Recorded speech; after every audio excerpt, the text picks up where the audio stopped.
Alright, so we're back at the shop. The subframe connectors I've been talking about in previous videos, well, they're on. I got them all painted black.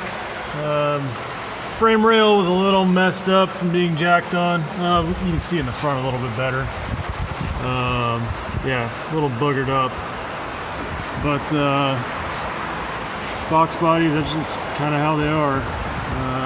These are the Maximum Motorsport full length ones, full meal deals.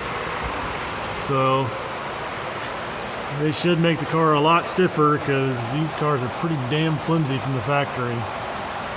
Same time, those slicks that I got, the swap meet, well, they're on our rims, so should be all set. Get it out to the track, planning on March 17th this year, PIR. So put this thing down, battery hooked back up, and be all set.